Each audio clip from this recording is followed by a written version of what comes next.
Hello and namaste. In this channel, as earlier, we have come with the new topic pregnancy, which includes introduction, changes during this gestation period, care which a woman should get, and of course, exercise prescription. Talking about pregnancy, it is undoubtedly an important topic to be known because pre-pregnancy and prenatal care help prevent complications and ensure a healthy pregnancy. So we are here to help you know a little more on this topic. Here we go. Pregnancy is the term used to describe the period in which a fetus develops inside a woman's womb or uterus.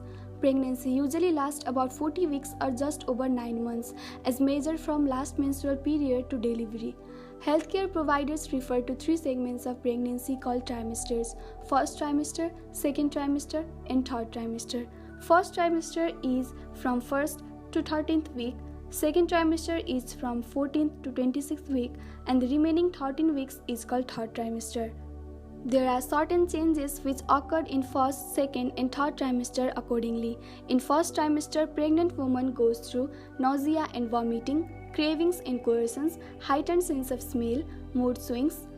In second trimester, she goes through round ligament pains, nipple changes, stretch marks, feeling the baby moving. In the same way, in third trimester, she goes through strong kicks from the baby, swollen feet, leaking from breast, and frequent urination.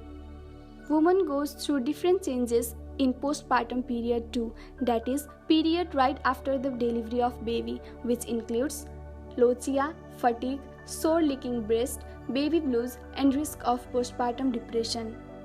It's important to take care of your baby before and after she or he is born. You can do this by living a healthy lifestyle and keeping doctor's appointments regularly. Therefore, care for an expecting mother is divided into 3 stages: prenatal, intranatal, and postnatal care. Prenatal care: from the moment you realize that you are pregnant, a woman must start taking extra care of her baby. This reduces the risk in pregnancy and at the time of labor. But even before planning a pregnancy, it is important to consult with doctor in order to avoid any complication in future.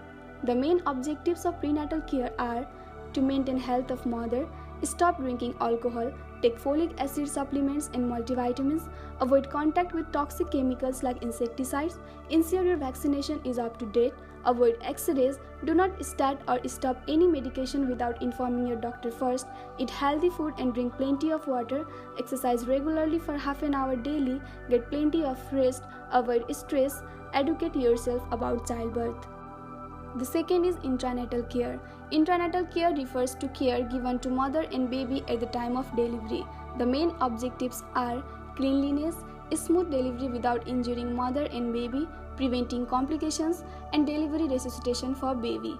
There are a number of ways to deliver a baby, and whenever you choose, you must ensure the presence of doctor by your side while delivering a baby. Your doctor will determine the position of fetus and help you through your delivery. Likewise, the third is postnatal care. Postnatal care is essential for 6 to 8 weeks after the baby is born. During this period, the mother goes through a number of physical and emotional changes and thus requires rest, nutrition, and vaginal care. The main objectives are prevent postpartum complications, restore mother to optimal health, ensure problem-free breastfeeding. Sharing responsibility is essential for the health of mother after delivery. Get as much sleep as possible and pay attention to what you eat. Do not try and lose your pregnancy weight instantly. Schedule a checkup with doctor 6 weeks after delivery to ensure your vagina has healed properly. With proper care, every stage of your pregnancy can be a beautiful experience. In case you have a concern or query, you can always consult an expert and get answer to your questions. During pregnancy and after delivery, a woman goes through a lot of physiological changes. Physiological changes in a pregnant woman happens in response to the development of the fetus. These changes happen in response to many factors: hormonal changes, increase in the total blood volume, weight gain, and increase in fetus size. Heart rate, stroke volume, and cardiac output all increase during pregnancy because the woman's larger body, uterus, and fetus will need a larger blood flow to provide them with nutrients and oxygen. Throughout pregnancy, the level of progesterone and estrogen increase. estrogen being produced by placenta and progesterone being produced by corpus luteum and later by placenta. Some of the changes in respiratory system include stuffy or runny nose and nosebleeds, chest becomes barrel-shaped, upward movement of diaphragm, that is large flat muscle used for respiration located just below the lungs. Many of the biomechanical changes occur in pelvis or in adjacent joints. Although there are few kinematic changes in late pregnancy, most of them are related to angular motion of the pelvis and hip joint. Normal pregnancies are accompanied by weight gain and increase in weight distribution in the breast and abdomen and softening of the ligamentous and connective tissue. The location of woman's center of gravity changes because of the increase in weight and its distribution anteriorly. Consequently, postural changes in pregnancy include an increase in lordotic curves in cervical and lumbar areas, a vertebral column, protraction of shoulder girdle, and hyperextension of knee.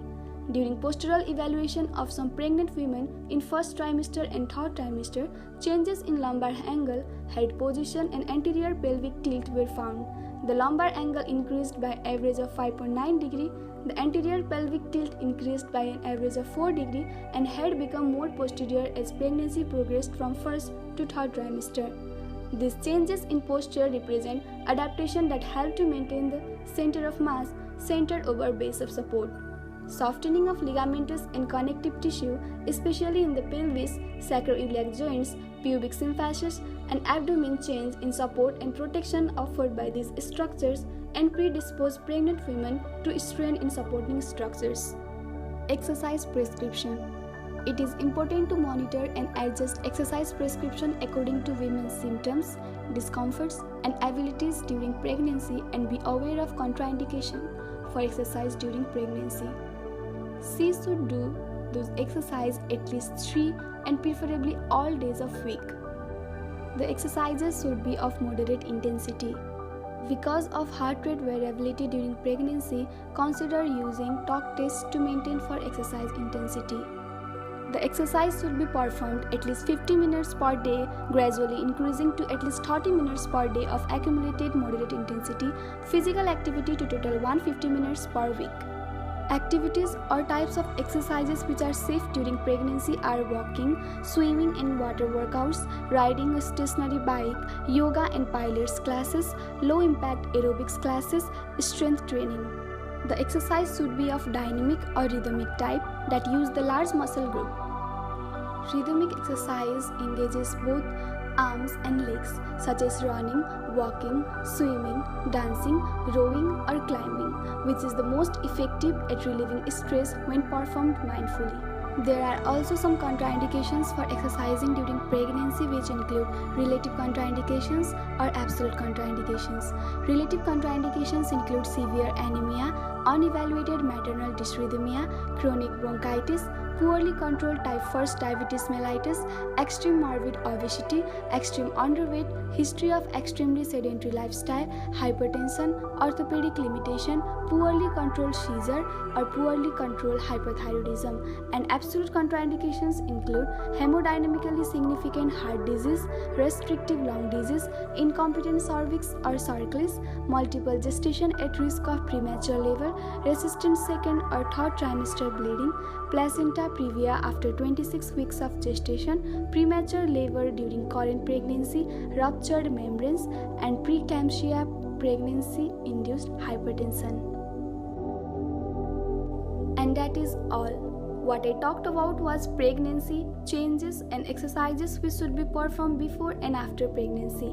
The first and important thing I want you to know after this video is to take doctor's appointment regularly to ensure a healthy pregnancy.